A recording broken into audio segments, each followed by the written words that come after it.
রহমতের নবীজি খেজুরের বাগানের পাশ দিয়ে নবীজি হেঁটে যাচ্ছেন মদিনায়। একটা উট দৌড়ে আসছে। উট এসে আল্লাহর হাবিবের কদম মুবারকের সামনে পড়ে মাথা নিচু করে নবীজির কদমের মধ্যে মুখ লাগায় কাঁদতেছে। উটের জবান খুলে গেল। উট কাঁদে আর বলে, ইয়া রাসূলুল্লাহ, ইয়া হাবিবাল্লাহ, নবী গো, আপনার কদমে আমার আরজি। উট কি জন্য তুমি কাঁদো? বলে, ইয়া রাসূলুল্লাহ, আমাকে শুধু মারে, আঘাত করে, কিন্তু খাদ্য দেয় না, কাজ বেশি বেশি করায়। এমন সময় পিছে পিছে ওই মদিনার সেই উটের মালিক দৌড়ায় আসছে।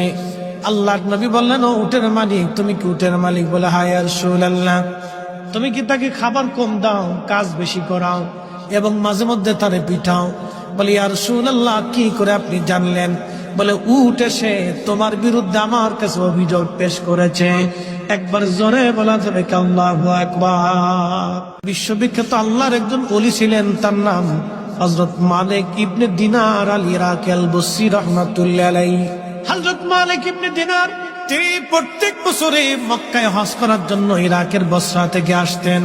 এক বছর তিনি হজে আসলেন, হজ শেষ করলেন। হজ শেষ করার পরে আল্লাহর দরবারে দোয়া করলেন, আল্লাহ, আপনি দয়া করে আমাকে জানান কার হজ হলো, কার হজ হলো না। আপনি দয়া করে আমাকে একটু জানান আল্লাহ। উনি দোয়া করলেন, কান্নাকাটি করলেন, আল্লাহ, এত মানুষ হজে আসলো, কিন্তু দোয়া কবুল হলো কি হলো না জানা নাই। আল্লাহ রাব্বুল আলামিন রাত্রিবেলা হযরত মালিক ইবনে দিনারকে স্বপ্ন দেখাইলেন, মালিক রে, সবার হজ আমি আল্লাহ কবুল করেছি, সবার জীবনের গুনাহ আমি আল্লাহ মাফ করে দিয়েছি, কিন্তু একজন মানুষের দোয়া এবং একজন মানুষের হজ আমি আল্লাহ কবুল করি নাই, এবং একজন মানুষকে আমি আল্লাহ ক্ষমা করি নাই। লক্ষ লক্ষ মানুষ আমি মাফ করছি, কিন্তু একজনকে মাফ করি। তো মালিক ইবনে দিনার ইরাকি বসরি খুব চিন্তায় পড়ে গেলেন যে ওই একটা লোক যদি আমি হই তাহলে আমার জীবন বরবাদ হয়ে গেছে। ওরা তো সবসময় আল্লাহকে খুশি করার জন্য নিয়োজিত থাকে। একসাথে বলবেন আল্লাহু আকবার।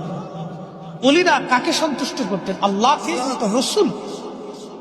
ওলিদের কাজই ছিল আল্লাহ তার রসুলকে খুশি করা।